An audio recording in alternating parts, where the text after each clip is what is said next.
êtes toujours dans le territoire menu de fête. Nous passons au dessert. Je suis en compagnie de Richard Bouet. Vous allez nous préparer une... Alors, on va vous préparer une bûche, effectivement, la bûche gardoise millésime 2012, qui est mise au point et qui a été contactée avec les collègues pâtissiers du Gard, de l'Union syndicale des maîtres artisans pâtissiers du Gard. Nous sommes à la Fourchette des Arènes, rue de la Spicanine. Voilà, nous sommes là, ici, bien sûr, dans nos locaux de production, avec Odessa qui va participer à l'élaboration de cette préparation et de ces recettes. Elle commence déjà à éplucher les pommes. Voilà, alors donc, nous sommes effectivement avec des pommes rainettes du Vigan, qui sont donc des pommes AOC. Et puis que c'est un produit bien sûr de la saison et typiquement gardois. On va bien sûr enlever le cœur et tout ce qui est des parties qui ne nous intéressent pas et qui ne sont pas comestibles. Et puis on va couper en gros quartiers ces pommes, on va les passer au beurre demi-sel et on va les cuire au four de façon à les rendre souples et d'en assurer la cuisson et aussi d'en avoir quand même un petit peu de qualité, de souplesse. Donc là c'est le biscuit noisette. Donc le biscuit noisette c'est pas très compliqué, hein, on clarifie les œufs, donc les jaunes d'un côté et les blancs de l'autre. Ensuite on blanchit les jaunes avec une partie du sucre. De l'autre côté on va monter les blancs d'œufs en neige avec l'autre partie du sucre. Et quand les deux sont parfaitement montés, on va mélanger la poudre de noisette avec les jaunes, réincorporer les blancs d'œufs montés. Et ensuite, on va coucher ça sur une feuille de papier, préalablement beurrée, c'est plus pratique. Et bien sûr, on cuit au four. En parallèle de tout ça, on monte la crème fouettée pour mélanger aux différentes autres préparations. Il faut que la crème soit tenue, mais pas trop ferme non plus, parce que si elle est trop montée, ça fait des grains, des grumeaux, comme les blancs trop montés aussi. Hein, toujours mousseux, neigeux, j'ai envie de dire. Maintenant, tu mets le cadre et tu mets la règle pour bloquer. Là, on met des garde-fous en fait. Ah, c'est bon, voilà. Ça oui, parce que normalement, on fait tout entier. Hein.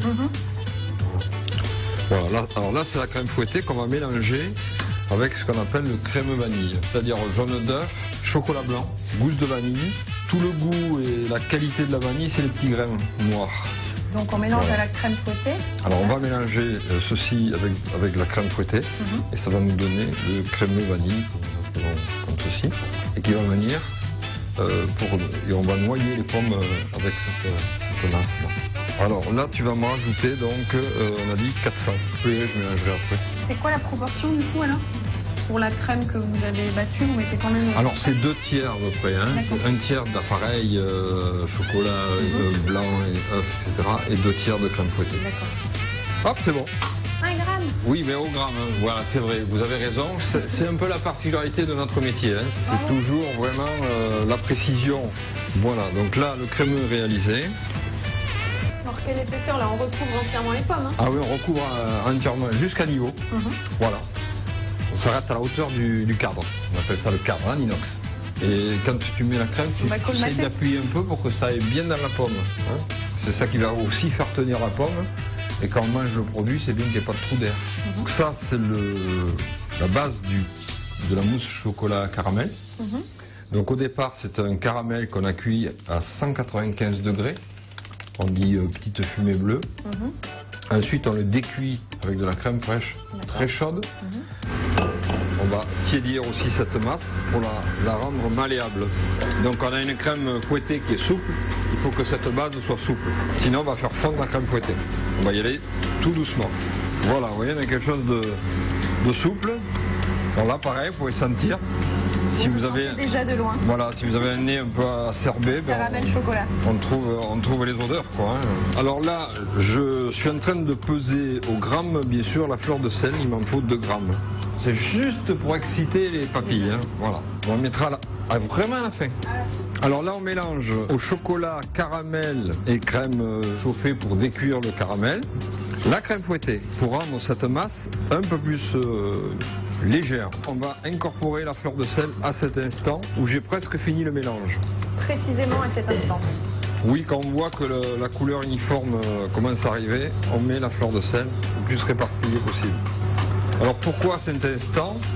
Bien parce que c'est la finition du mélange et que là on a incorporé des cristaux qui vont rester dans l'état de cristaux. Et maintenant on va mettre la crème chocolat à l'intérieur de la gouttière, ça s'appelle comme ça. vous voyez qu'il faut essayer d'aller assez vite aussi, parce que vous voyez maintenant la crème, comme elle se fige.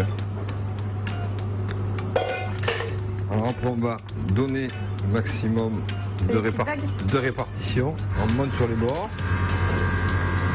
Et donc là, on va installer le crémeux. Donc il est resté au frais combien de temps?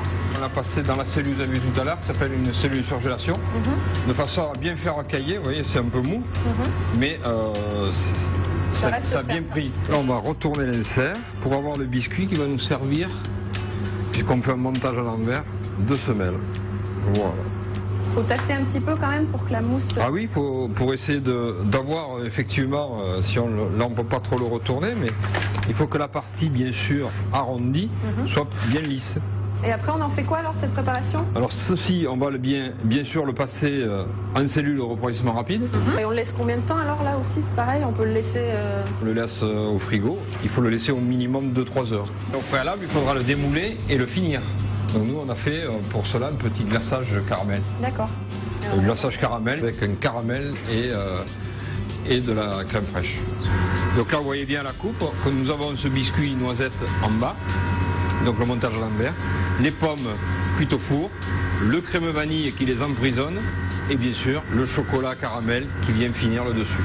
Voilà, une jolie forme géométrique. Alors c'est généreux, il faut que ça coule, que ça habille bien le produit. Hein. Là, on va simplement la mettre sur le plat. Hein.